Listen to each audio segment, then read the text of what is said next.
O que será que está querendo dizer com isso? Além de não decidir, não tomar decisões corretas, a pessoa que está ébria, né, ela não consegue perceber o que está acontecendo à sua volta, com clareza. Então, o livro de Apocalipse, ele não é a destruição, mas adverte de algo que vai acontecer, de uma crise tremenda que vai acontecer no mundo.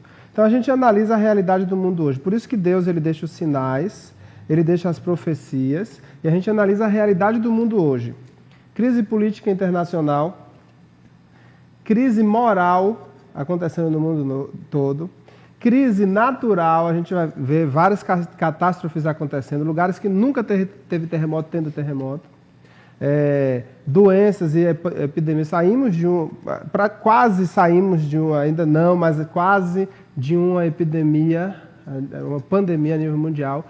Então, tudo isso, Jesus deixa, né, Mateus 24, via revelação de Apocalipse, para que nós estejamos atentos e sóbrios. Vamos estar atentos, vamos vigiar, vamos estar vigilantes, porque o mundo está demonstrando que está indo para o fim. Ou seja, Jesus está voltando. A Bíblia, só fazer um comentário, a Bíblia ela representa essa fase que o pastor colocou como uma mulher que vai dar à luz, né? Então, as pessoas às vezes falam, mas no mundo sempre teve terremoto, no mundo sempre teve peste. Sim, sempre teve. Só que ao longo do tempo nós vamos perceber que a intensidade tem sido maior. Então é semelhante a você que teve filho recentemente, a sua esposa, possivelmente antes de ter a luz, ela teve aquele momento de contração, né? Então a contração ela começa devagarzinho e vai se intensificando até o nascimento do filho. No final do tempo agora, como sempre teve terremoto, mas nunca teve numa escala tão grande, pestes, né? Nunca teve fome. Então nós estamos vendo agora os últimos momentos da história desse mundo. Então a Bíblia ela é maravilhosa para revelar isso para nós hoje. Um excelente exemplo, hein, Charles? Excelente exemplo. E Deus, ao longo da história, ao longo da Bíblia, como o Charles já comentou no início aqui, Ele nunca nos deixou sem a informação. Ele nunca nos deixou de alertar sobre as coisas que iriam acontecer. Por exemplo, né, séculos antes de Jesus, lá em Daniel, o rei recebeu uma visão, um sonho, teve um sonho, onde ele viu uma grande estátua com a cabeça de ouro, com os braços de prata, o peito de bronze, e assim por diante, até chegar nos pés de ferro e barro, onde veio uma grande bola lançada sem mãos, que destruía tudo aquilo ali. Não vamos detalhar isso aqui agora, mas eu tenho certeza que você ficou curioso. O que significa essa estátua lá em Daniel 7? Então eu faço convite para que você abra sua Bíblia, logo que terminar Daniel 2. Assim que terminar esse estudo, você abra sua Bíblia, vai estudar lá, e se ficar com curiosidade, nos procura para esclarecer. Tá certo? Conhecereis a verdade, e a verdade vos libertará. Isso é conhecidíssimo, né? Um verso conhecido. Cristãos e não cristãos conhecem e muitas vezes citam, sem saber a profundidade desse tema, né? Mas quando Jesus fala que a verdade vai nos libertar, do que ele está dizendo? O que ele está querendo dizer com isso? Vai nos libertar do quê? É interessante que a gente está vivendo no mundo. Nunca houve no mundo pessoas dizendo que sabem da Bíblia como no mundo que nós estamos vivendo hoje. Mas, ao mesmo tempo, nunca houve na história da humanidade pessoas totalmente desconhecedoras da Bíblia como no mundo que nós estamos vivendo hoje. É um paradoxo. Não leem a Bíblia e dizem que conhecem da Bíblia. Então, a Bíblia é a verdade. O próprio Jesus fala, a tua palavra é a verdade.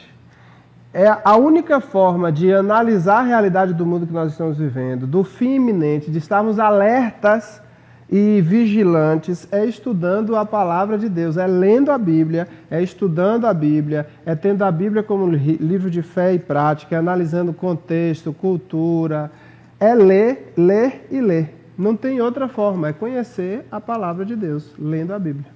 Em João 7,17 diz o seguinte, 7,17 diz o seguinte, se alguém quiser fazer a vontade dele, de Deus, conhecerá a respeito da doutrina se ela é de Deus ou se não é de Deus. Como é que eu vou descobrir se uma coisa é ou não é? Estudando, buscando informações. Exatamente. Né? E ele está dizendo, olha, eu vou te dar essas informações. As informações estão na Bíblia.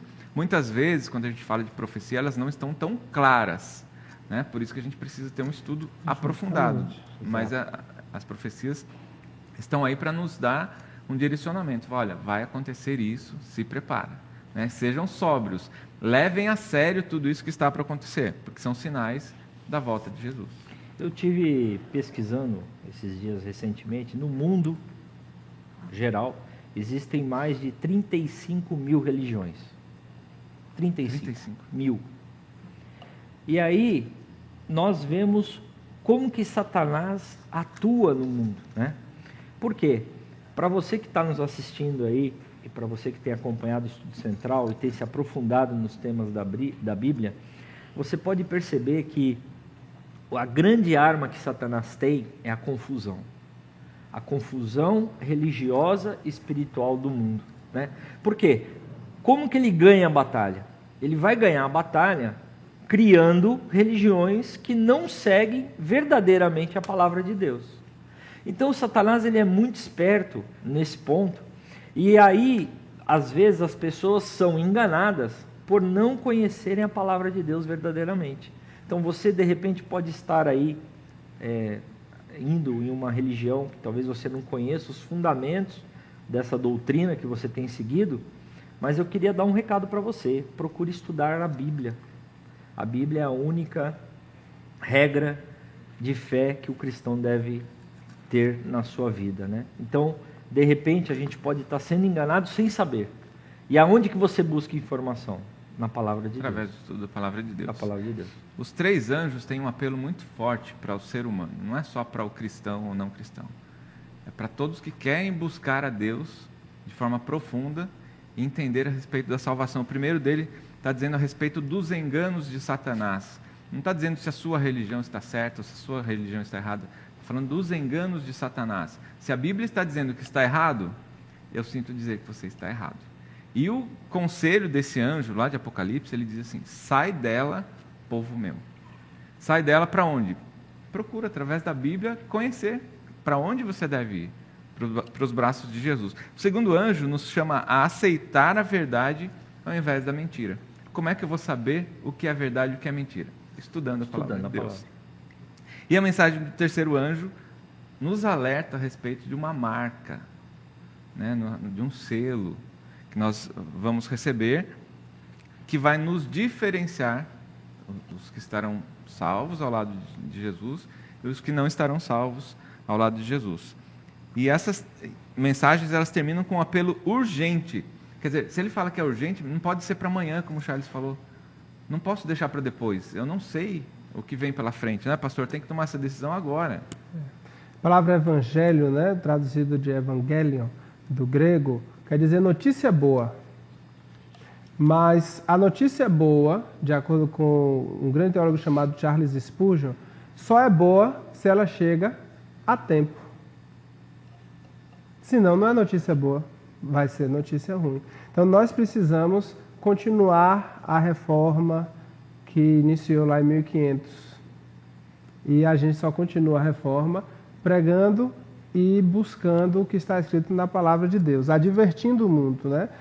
A gente sabe, e já estudamos isso em lições anteriores, que Deus levantou um povo na terra nesses últimos dias para advertir o mundo desse juízo que está para acontecer, né? Dessa renovação da terra que está